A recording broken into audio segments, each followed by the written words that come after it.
Y ahora, un cuadro de médicos especialistas se une para producir el programa Soluciones Médicas a la Carta.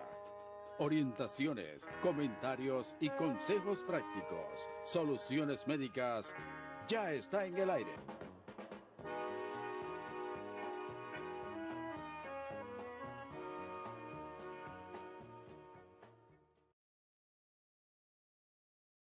Bien, buenas noches, amables televidentes. Sean todos bienvenidos a esta nueva entrega de su programa Soluciones Médicas, salud educativa al más alto nivel. Estamos agradecidos de Dios por la oportunidad que nos da una vez más, como cada domingo, de estar ante ustedes para llevarle a cabo su programa Soluciones Médicas, el programa de referencia de la televisión dominicana. Recuerde que estamos también a través de la red en www.telecontacto.tv. En la noche de hoy nosotros tenemos un plato fuerte que yo sé que ustedes van a disfrutar. Hoy vamos a hablar de cáncer. Usted sabe que recientemente, específicamente el día 4 de febrero, se celebró el Día Mundial de la Lucha contra el Cáncer y hoy hemos invitado al doctor César Núñez Rojas. Él es oncólogo clínico y con él vamos a hablar acerca de la incidencia de la actualidad en cáncer. También vamos a hablar de la actualidad en los tratamientos que tenemos y cómo esto va a impactar en la sobrevida de los pacientes con cáncer que en otros tiempos por lo general morían. Así que no se muevan de ahí. Soluciones Médicas, salud educativa al más alto nivel ya está en el aire. Está recibiendo en su hogar la señal de nuestra programación médica, cargada de orientación, amenidad y consejos prácticos. Con su llamada y participación construiremos una comunicación más dinámica e interactiva. Nosotros somos Soluciones Médicas a la Carta.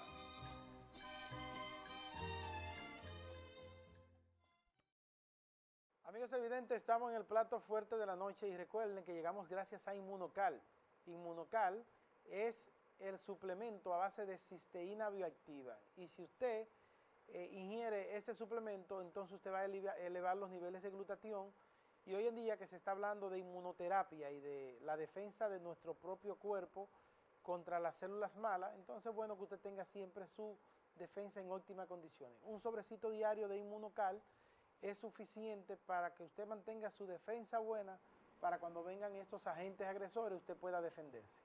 Es lo que yo hago todos los días en la mañana, me tomo mi sobrecito de Inmunocal y así compartir la entrevista de Soluciones Médicas que cada domingo la compartimos con un profesional de la medicina y en esta noche hemos invitado al oncólogo clínico de referencia de Soluciones Médicas, el doctor César Núñez Rojas, mocano, aplatanado santiaguero.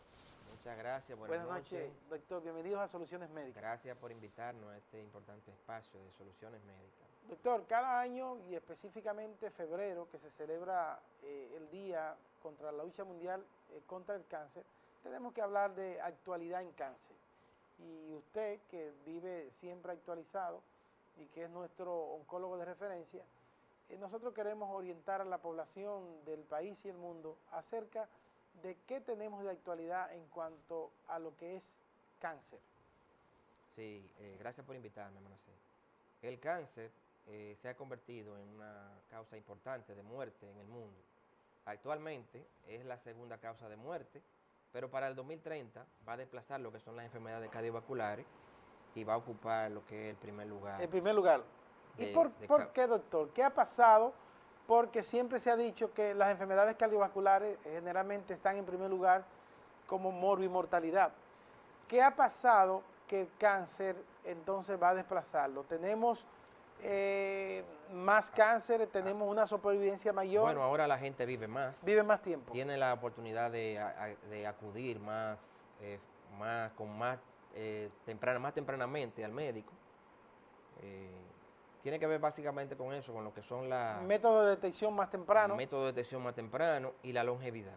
La longevidad, o sea que estamos viviendo más años. Por ejemplo, en los Estados Unidos el año pasado se diagnosticaron 1.7 millones de pacientes con cáncer. Con cáncer, casi 2 millones de personas. Sí, pero para el 2025 eso va a aumentar un 31%, eso va a aumentar a 2.1 millones de pacientes que van a ser detectados por cáncer. Y eso tiene que ver con lo que es la longevidad y los métodos diagnósticos. La gente tiene más oportunidad ahora de acudir a centros sanitarios. Más acceso. Más acceso. Doctor, cuando hablamos de cáncer, para que orientemos a la población, ¿a qué nos estamos refiriendo? Porque el impacto de las personas cuando dicen cáncer, pero muchas veces la gente en sí no entiende qué es un cáncer en sí. Mira, el cáncer no es más que el crecimiento no controlado de una clona o estirpe celular. Todas las células de nuestro organismo tienen una vida media, o para que la gente entienda, una muerte celular programada. Programada, o sea, cada célula vive tanto tiempo. Por ejemplo, los glóbulos rojos duran 90 días. 90 días. Las células de la piel duran tanto. Dependiendo del tipo de órgano, va a ser el tipo de célula. En el cáncer, por un daño a nivel de lo que es el ADN celular, o sea, un daño genético, un daño que puede ser producido por la genética, por virus, por bacterias, por radiaciones, por sustancias que tiene el tabaco, por ejemplo. Cuando se produce un daño celular a ese ADN, las células van a crecer de una forma incontrolable. Se van a aglomerar, se van a juntar y forman una masa. Se van a aglomerar, se van a juntar, que eso es lo que va a formar lo que es el tumor. El tumor. ¿Tú ves? Entonces, cuando ese tumor ya no se puede sostener con los nutrientes necesarios para vivir, ellas migran hacia otro lugar que son las metástasis.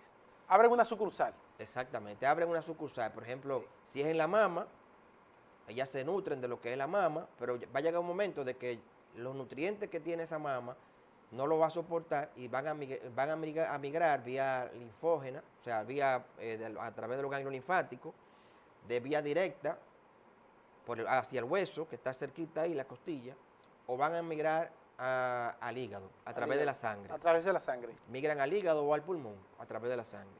Entonces, eso es lo que mata a los pacientes, lo que son la metástasis. La metástasis. Cuando esas células cancerosas migran del lugar de origen al cerebro, al pulmón, al hígado, al hueso, eso es lo que mata a los pacientes. Ahí la enfermedad se considera incurable. Incurable. Y lo que hay que dar es un tratamiento paliativo.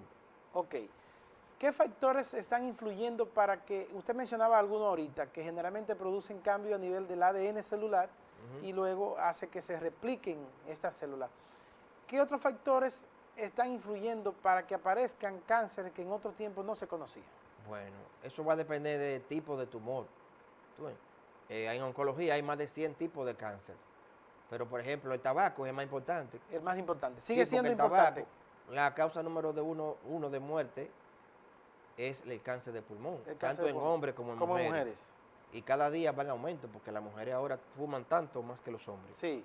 Sí, el cáncer de pulmón mata más pacientes que HIV, malaria y tuberculosis juntos. Pero tres. la gente ahora no está fumando tanto. La gente, la fuma ahora es más electrónica, porque yo veo mucha juca, muchos cigarrillos electrónicos. Pero eso también te da problemas. ¿Te da cáncer también? Te da cáncer también. O te da una enfermedad pulmonar obstructiva crónica. Ok. O sea que el hecho de que sean electrónicos y que sean modernos no significa que no vayan a causar el mismo daño. Causan daño. Que tenían antes. Causan daño.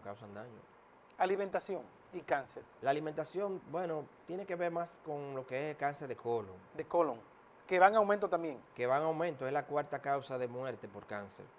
Ok. En primer lugar tenemos... Tenemos el cáncer de pulmón.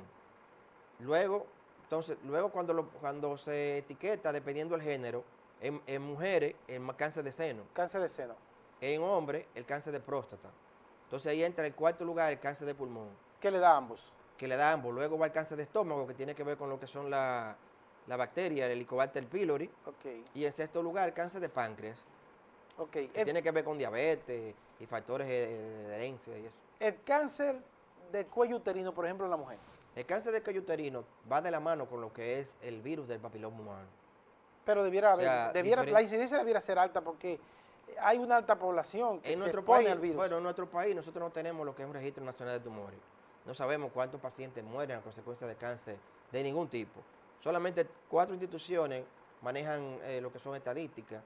El Instituto de Santo Domingo, el INCAR, el Instituto Heriberto Peter, el Oncológico de Santiago, el regional, y el Instituto Oncológico del Nordeste. Pero ya nosotros debiéramos ya tener eso establecido, porque hay una unidad, por ejemplo, en cuanto a epidemiología, hay una página que es la DIGEPI, que generalmente es de carácter obligatorio de todos los centros, que informen lo que semanalmente ocurre en cuanto al movimiento de consulta y de pacientes que llegan. Sí, entonces, eso debiera también institucionalizarse para que nosotros tengamos estadística y ver entonces de qué nos estamos cuidando y cuáles son los números. Los números que nosotros tenemos en el país. Eso es un problema de salud pública.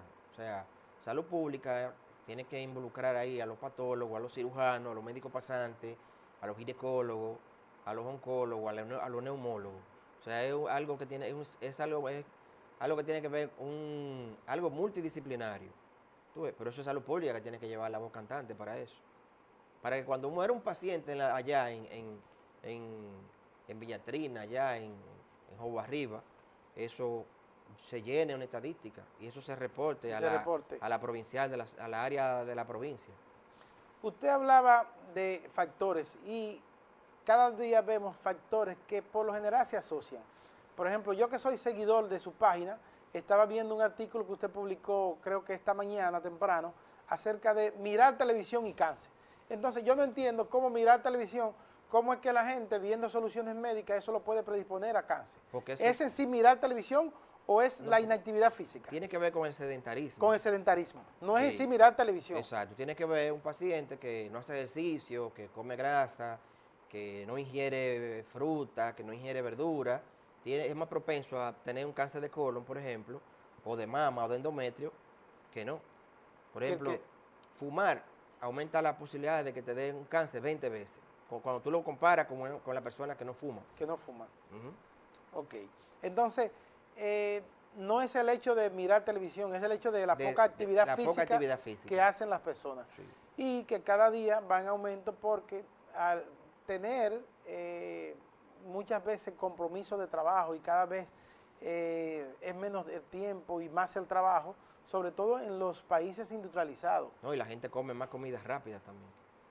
Porque no le da tiempo cocinando. Entonces, yo veo que la vida, por ejemplo, en estos países rápidos, en estos países industrializados, es muy monótona. Algunas veces tienen que desplazarse 2 horas, 3 horas en tren para trabajar y estamos hablando que de 24 horas, usted tiene ya 6 que va a durar viajando. Y cuando llega a la casa, usted quiere comer algo rápido para acostarse porque la rutina, entonces... Al otro día hay que trabajar. Hay que trabajar. Es así, pero hay que aconsejarle a los pacientes que traten de hacer ejercicio, que eliminen de la dieta lo que es la carne roja, los asados, que coman más verduras, más vegetales.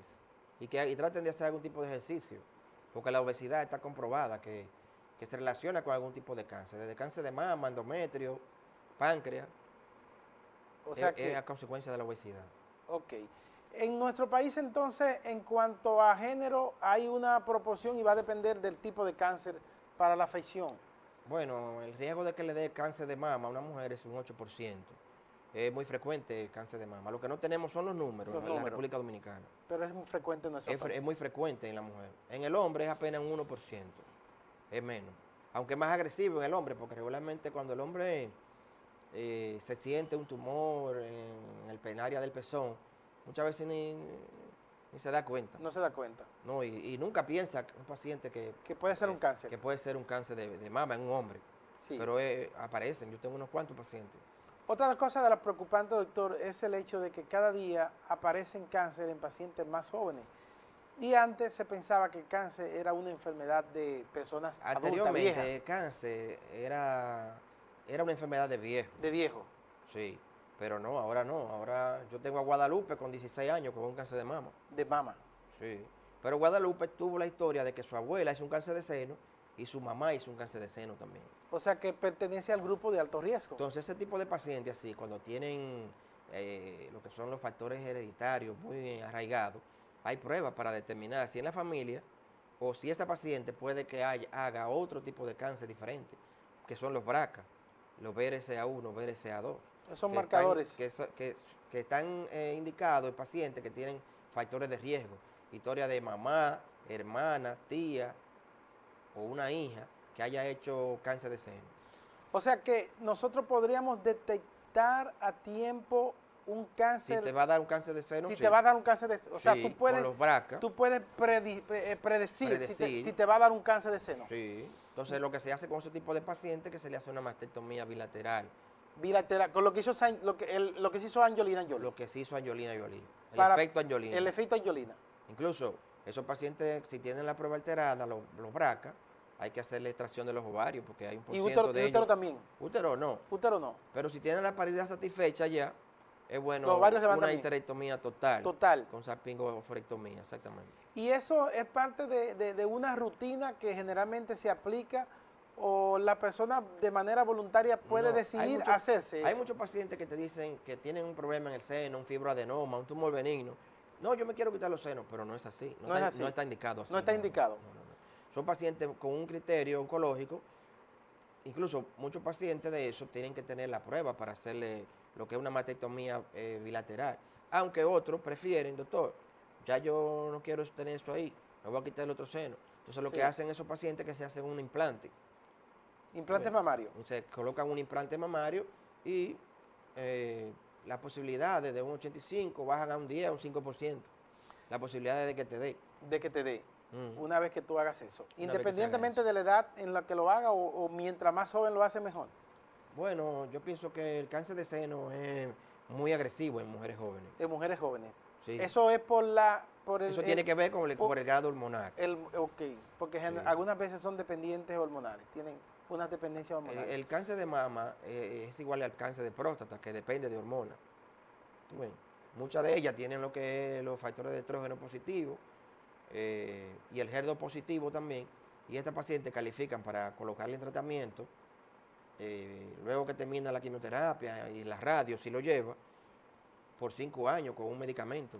Eso hace que o te previene de que la enfermedad vuelva en un futuro. Ok. El tratamiento de hormonas. Las personas dicen, doctor, yo vengo a chequearme porque yo heredo el cáncer. Yo tengo un tío que murió de cáncer de próstata, tengo otro que murió de cáncer de hígado, tengo un familiar que tiene cáncer de estómago. Entonces, esas personas, por lo general, tú le puedes dar un seguimiento para ver si ellos podrían padecer ese tipo de cáncer también. O sea, ¿se podía predecir, al igual que el cáncer de mama? Predecir con estudios así y lo que es la clínica, no. Para tú tener una predicción sobre si ese paciente va a hacer un cáncer en un futuro, tú tienes que hacerle la prueba de Oncotype, que son muestras que se toman en sangre y se envían fuera, y ahí va a venir lo que es el perfil. El perfil. Sí, de ese paciente, Doctor, de ese paciente. ¿Y son caras esas pruebas? No son caras, son costosas. Bueno, ¿y cuál es la diferencia entre costoso y caro? Dígame. Bueno, dígame un precio, por ejemplo, $2,000. Bueno, en cuanto a costo, sí, El yo Oncotype. no tengo el número, Pero si es para detectarte un cáncer, ¿cuánto cuesta una vida? No, la vida cuesta mucho más. ¿Y veces... cuánto cuesta manejar un cáncer de cervix, por ejemplo? Que se puede prevenir con lo que es la vacuna de virus del papiloma humano, que está indicada en niñas y en niños a partir de los 9 años. Son solo 3 dosis. El concepto de ustedes, los oncólogos de prevención, porque yo veo algunas veces que dicen jornada de prevención de cáncer de mama. No. ¿Se puede prevenir el cáncer de mama? El cáncer de mama no se puede prevenir. ¿Qué cáncer se pueden prevenir? Solamente se puede prevenir el cáncer de cervix mediante la prueba de Papa Nicolau, y un cáncer de colon tú lo puedes prevenir. ¿Y que hay vacunas? Y hay vacuna para el asunto del virus del papiloma humano. ¿Y el cáncer de colon cómo se puede prevenir? Mediante la colonoscopía. ¿Y cómo así? El pólipo de hoy es el cáncer de mañana. Ok. O sea, si tú le haces una endoscopía a un paciente que tiene antecedentes de que un hermano, el papá, la mamá hizo cáncer de colon, y ese paciente, tú le haces una endoscopía y tú le encuentras un pólipo o 2, tú lo que tienes que hacer es quitar el pólipo. Porque ese pólipo, con el tiempo, se va a convertir en un tumor. Y entonces ya... Aparte de que el cáncer de colon, un 50% de ellos se curan solamente con cirugía, si se detecta a tiempo, en etapa clínica 1 y 2. Eso es el cáncer de colon. Se va a curar solamente con cirugía, si se detecta a tiempo. Pero muchos pacientes, por ejemplo, no le hacen caso a esa alteración de patrón evacuatorio, no le hacen caso a que tienen anemia, que están cansados, que están perdiendo peso y no están llevando dieta. Entonces, cuando se detecta el problema, ellos van al médico porque ya ven sangre en las heces. En un país tropical donde muchas personas se exponen al sol y otros se exponen con fines estéticos a fin de broncearse, tenemos que hablar también de cáncer de piel. ¿Tenemos incidencia de cáncer de piel en el país? El cáncer de piel es el cáncer más frecuente y tiene que ver básicamente con el sol. Más frecuente en cuanto a número. En cuanto a número. Sí. El cáncer de piel es muy frecuente. Muy frecuente. Pero muy frecuente. Pero esos tipos de tumores vasocelulares, eso con una cirugía que a veces la hace el dermatólogo allá en el consultorio, tiene. O sea que es un cáncer que está circunscrito a cierta área. Sí. Y que quizás a la piel de nosotros no es tan fácil que no. Yo he tenido pacientes que moreno con cáncer de piel. No. Pacientes de raza blanca. De raza blanca. Sí. Son más sensibles para ese tipo de cáncer. De Juan López, de allá, de Moca. De Moca. Sí. Son gente blanca. Ese cáncer vasocelular. Es carcinoma vasocelular. Sí, pero ese cáncer regularmente con cirugía tiene. Y si los bordes quedaron limpios, tal vez tú lo mandas a consulta de radioterapia, quizás. Pero si los bordes quedaron limpios, se cura solamente con cirugía. Tenemos suficiente oncólogo clínico, esa es su especialidad, ¿verdad? Tenemos suficiente oncólogo clínico en el país para la demanda de cáncer, porque vemos, por ejemplo, que si visitamos el Instituto Regional del Cibao, que la cantidad de pacientes que se desplazan desde diferentes pueblos o provincias es enorme. Entonces, hay un déficit de oncólogo clínico en el país, en provincias, para que puedan ver los casos que se suscitan en esa provincia. Aquí en Santiago hay suficiente. Hay suficiente en Santiago. Sí, lo que no hay suficiente en las diferentes... En Puerto Plata hay mucho oncólogo, por ejemplo. Yo solamente. Usted solamente en Puerto Plata. Sí. ¿En Moca? En Moca, yo trabajo en el hospital de Moca. De Moca, también. Entonces, pero en las otras zonas, en La Vega, Montecristi, Bonao, Montecristi, Mao, Santiago Rodríguez, no hay un oncólogo. Tienen que venir aquí a Santiago. Tienen que venir. Sí, tienen que venir aquí a Santiago. Eso es un verdadero problema. Entonces, necesitamos más especialistas que se formen. ¿Hay formación de oncología aquí en el país? Sí, cada 2 años, una vez tú concluyes lo que es medicina interna, que son 3 años, concursas, y en el Instituto Oncológico Heriberto Peter en Santo Domingo, ahí ya tenemos una escuela, que es donde yo salí de allá, donde yo egresé de allá, 3 años de oncología. Bien. Doctor, vamos a hacer una pequeña pausa comercial. Cuando regresemos vamos a hablar de tratamiento. Cuándo dar quimioterapia, cuándo dar radioterapia, cuándo hacer cirugía, cuándo hay que hacer procedimiento mixto, cuál es el mejor método, qué avance tenemos en los tratamientos clínicos, por ejemplo, que es lo que usted maneja. Ya regresamos. Está recibiendo en su hogar la señal de nuestra programación médica, cargada de orientación, amenidad y consejos prácticos. Con su llamada y participación construiremos una comunicación más dinámica e interactiva. Nosotros somos Soluciones Médicas a la Carta.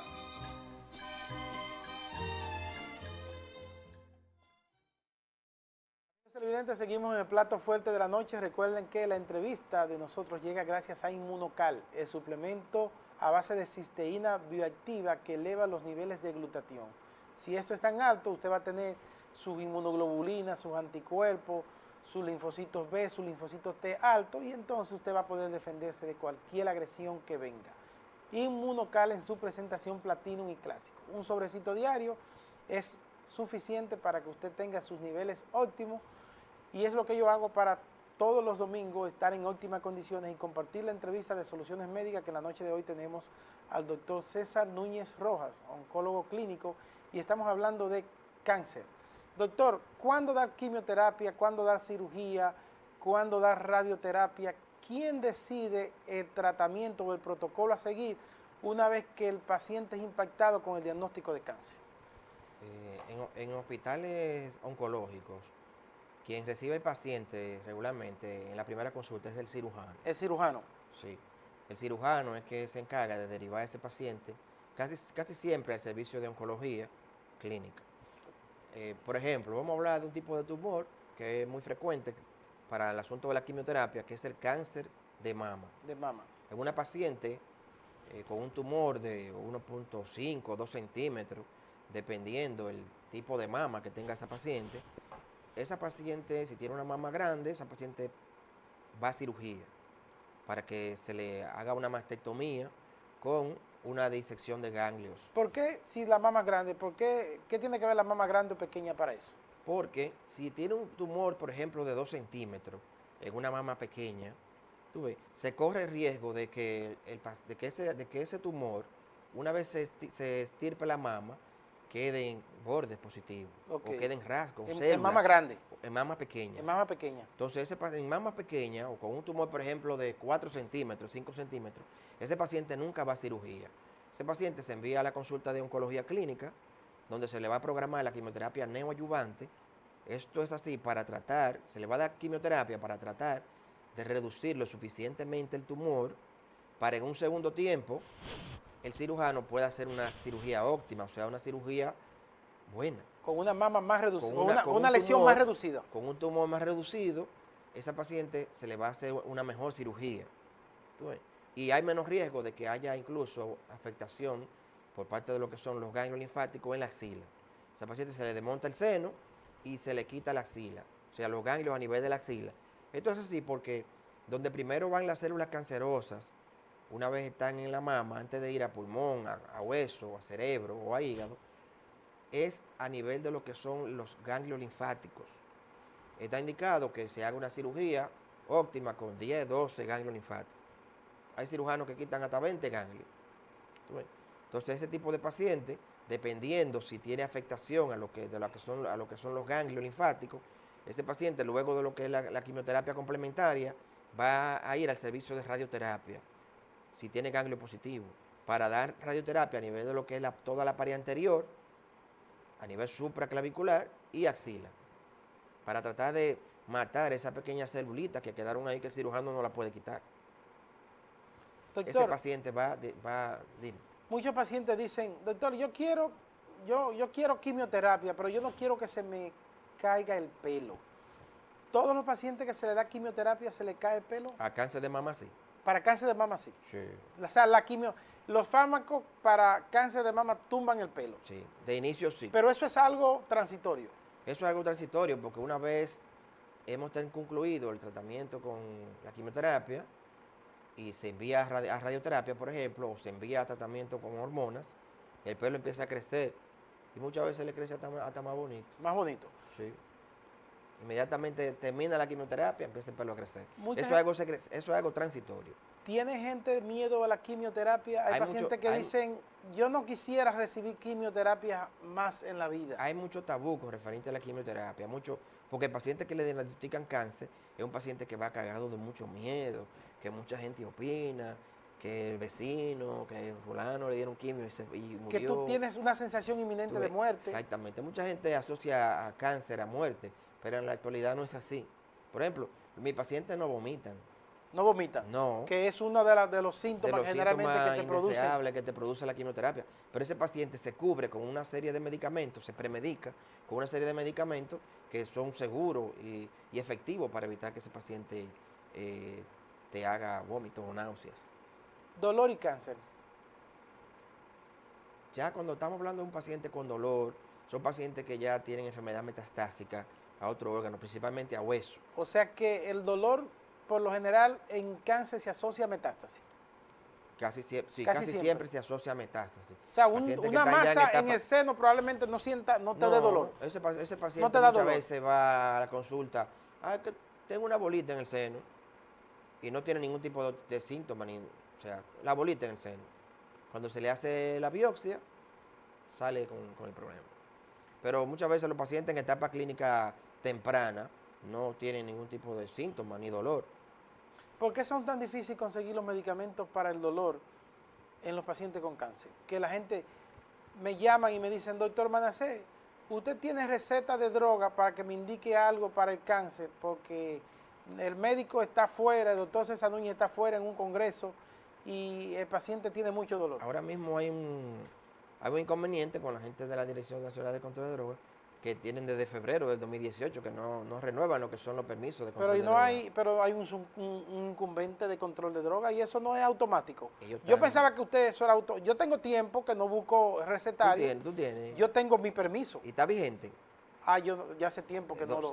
Cada 2 años. Que 2 años, no, son pues 2 mío, años. el mío entonces hay que renovarlo. Sí, pero eso, por ejemplo, yo deposité en septiembre del año pasado. En septiembre, o sea que tenemos 5 meses. El día 6. 5 meses. Ayer cumplí 5 meses. 5 meses. Todavía la DNCD no nos ha dado... No te ha emitido el certificado. El certificado. Entonces, con ese certificado... Es que tú entonces mandas... Con ese certificado, tú vas al Ministerio de Salud de la región y adquieres los recetarios. Los recetarios controlados.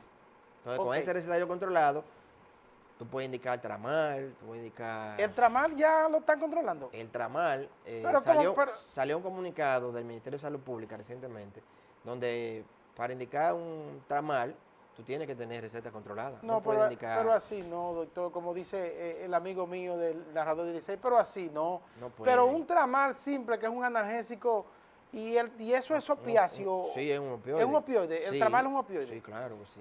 Pero para indicarlo ahora tiene que ser con una receta controlada. Porque antes se combinaba con paracetamol y la concentración era 12.5. Y 37.5. Y 37 y era poco. Sí, pero ahora tiene que ser con recetario por orden del Ministerio de Salud Pública. Debe de ser con receta controlada, pero tenemos el inconveniente de que desde febrero de 2018 todavía no tenemos la renovación de los colegas. Yo fui al Ministerio de Salud Pública y me encontré con gente que depositó en febrero del año pasado. Doctor, ¿y qué es lo que es por la depuración? Porque... No sé, parece que los muchachos de la NCD están trabajando mucho en Están trabajando mucho. En otra cosa, pero el trabajo de oficina no lo están haciendo. Debe ser seguro en la supervisión. Y eso, sí. En la supervisión, que no sabía que se supervisaba, que eso se supervisaba. Ellos están trabajando en otra Señores cosa. de la DNCD, vamos a permitir que la población se beneficie de esa terapia con analgésicos, sobre todo en estos pacientes oncológicos que se ven afectados por estas medidas. Así que vamos a ver cómo se resuelven eso. Doctor, cuando hablamos de cáncer, la familia se impacta también. ¿Se tratan los familiares a fin de que puedan minimizar el efecto de los estragos que produce un diagnóstico de cáncer familiar? Es importante señalar que cuando hablamos de cáncer, debe de ser algo multidisciplinario. Esos pacientes regularmente hay que hacer una consulta con el psico-oncólogo, con el psicólogo que tiene una especialidad en manejar o tratar, ayudarnos a sobrellevar la carga que muchas veces es una carga emocional que tiene la familia, la esposa, los hijos. Es algo complicado. Cuando hablamos de supervivencia en cáncer, eso tiene que ver con el tipo de cáncer, tiene que ver con la etapa clínica que te llegue ese paciente. Por ejemplo, para el año 2025, los casos de cáncer van a aumentar en los Estados Unidos a 2.1 millones de casos diagnosticados por año. Y de esa cantidad va a fallecer el 36%. 36, pero eso es mucho, doctor. Eso es mucho. Y cuando hablamos de fallecimiento, ¿en qué tiempo hablamos de eso? Una vez que se diagnostica el cáncer. No, porque tiene que ver, Manacé, con el tipo de tumor. Con el tipo de tumor, ejemplo, y el estadio en que esté. Y el estadio donde se cuando lo avanzado no que se diagnostique. Por ejemplo, los pacientes que mueren muy frecuentemente y en poco tiempo, cáncer de páncreas. Cáncer de páncreas. Es cierto que en 6 meses esos pacientes podrían morir. 6, 8 o 9 meses. Cáncer de laringe. No, el cáncer de laringe ya tiene otras opciones de tratamiento. Tú ves, muchas veces se diagnostica muy tempranamente. ¿Es de pulmón? Es de pulmón. Se diagnostica ya cuando está de 3 veces hacia allá, o sea, cuando tiene ya afectación a lo que son los ganglios preaórticos. La sobrevida es baja en cáncer de pulmón, pero tenemos muchos medicamentos para tratar cáncer de pulmón. Yo he tenido pacientes que 4 años, incluso que mueren hasta de otra cosa, con cáncer de pulmón. Con cáncer de pulmón. O sea que claro, hemos mejorado en cuanto a eso. Claro que sí. Doctor, ¿y el costo de los fármacos para tratar cáncer? Vi que en estos días se inauguró en Santiago, en el Hospital Cabral Ibáez, no lo vi a usted ahí, que debió estar ahí, una farmacia de medicamentos de alto costo. ¿Está funcionando ese programa? Eso funciona. ¿Funciona? Eso funciona. ¿Se están erogando los fondos para qué? Hay muchos pacientes, por ejemplo, que se le agota el seguro. El procedimiento es enviarlo a la DIDA para que con una carta de la DIDA que dice que ya no tiene fondos insuficientes o el medicamento que te toca, que te indicó tu oncólogo, no está dentro del listado de medicamentos de alto costo, ese paciente se remite a lo que es la consulta de oncología del Cabral Ibáez o al INCAR, y allá, vía ese programa, le dan los medicamentos a los pacientes. Le dan los medicamentos. Ya no tienen que trasladarse los pacientes a inyectarse a Santo Domingo para recibir el tratamiento. Ya pueden ser recibidos. Pueden hacerlo aquí. Se puede recibir en cualquiera de los centros que hay. No en cualquiera. En el Hospital Regional Universitario José María Cabral Ibáez. José María Cabral Ibáez. Eso aquí. Es para un asunto de control. Sí, es un asunto de control ahí en la farmacia. Ellos tuvieron un escándalo ahí en la farmacia. Sí, tuvieron un escándalo con gente presa ahí. Sí. Doctor, un mensaje final para toda la población que algunas veces no le llega a usted de manera voluntaria al oncólogo porque quiere saber cómo está su cuerpo y si hay riesgo de cáncer, sino que muchas veces los pacientes a ustedes ya le llegan referidos porque ya hay una sospecha muy fuerte de que hay una lesión. O te llega diagnosticado. O te llega diagnosticado. Pero regularmente nadie quiere hacer una consulta con un oncólogo. Con un oncólogo. No. Y yo he tenido ¿Y ustedes ven pacientes sanos? La experiencia que tengo es que yo no he visto un solo paciente, en mi consulta, que haya llegado por sus pies que yo le he detectado un cáncer. Sí. No, o sea que no. No, el que va así por su propio a chequearme con el oncólogo. Sí, no tiene nada. Regularmente no tiene nada. No tiene nada. No. Pero es importante esa consulta, esa visita. Sí, es importante porque el oncólogo tiene diferentes medios de identificar si hay un problema. Pero los pacientes que vayan a su médico, a las mujeres por encima de los 40 años que se hagan su mamografía y la sonomamografía y su papá Nicolau, aunque no tengan útero, que se hagan su papá Nicolau, que visiten a su médico, su ginecólogo. Sobre todo. Sí, porque podrían detectar a tiempo cualquier... Si tiene antecedentes familiares de un papá o hermano que hizo cáncer de colon, visita a gastro, ya tiene una colonoscopia cada 4 o 5 años. Cada 4 o 5 años. Que el pólipo de hoy es el cáncer de mañana. ¿A partir de qué edad? Bueno, tiene que ver si hay factores de riesgo, 45, 50 años. Ya a partir de ahí uno debe hacerse su colonoscopia. Sí, hay que hacerse una colonoscopia por lo menos cada 4 años. Ok. Para tratar de identificar ese pólipo. Ese pólipo que posteriormente... se va a convertir en un tumor, claro que sí. En un tumor. ¿Dónde pueden obtener los servicios del doctor César Núñez Rojas? Nosotros trabajamos para la Red Oncológica Dominicana Integral, aquí en Santiago. Eso es RODI. RODI. Ahí incluso se aceptan los seguros de SENASA subsidiados. De subsidiado. En Unión Médica y en el Instituto Oncológico Regional del Cibao. Bien. Señores, agradecemos la participación del doctor César Núñez Rojas, oncólogo clínico, quien nos ha acompañado en esta noche y nos ha hablado acerca de la actualidad en cáncer en la República Dominicana y en el mundo, ya que es una enfermedad o una condición que afecta a la población mundial. Ya ustedes saben que hay muchos cánceres que usted puede detectar a tiempo y eso va a ayudar para la sobrevida y quizás usted no muera de eso si hay una detección temprana. Así que vamos a visitar a nuestros médicos de cabecera, vamos a visitar a las mujeres a su ginecólogo, a los cirujanos en el caso de cualquier lesión ya que haya aparecido, a fin de que nosotros podamos tener un diagnóstico a tiempo de estas lesiones. A ustedes, amigos televidentes, gracias por la atención dispensada, que cada domingo nos honran con esa presencia ahí en su casa para orientarse en cuanto a lo que son las patologías y las enfermedades que nos afectan muchas veces a nosotros. Así que gracias a ustedes, el próximo domingo un programa interesante y edificante para toda la familia. Pasen todos, feliz resto de la noche. Por hoy concluimos nuestra misión de orientación y cultura médica. Como profesionales, estamos satisfechos por la labor cumplida. El domingo próximo nos encontraremos en otra emisión de nuestro programa Soluciones Médicas. Buenas noches.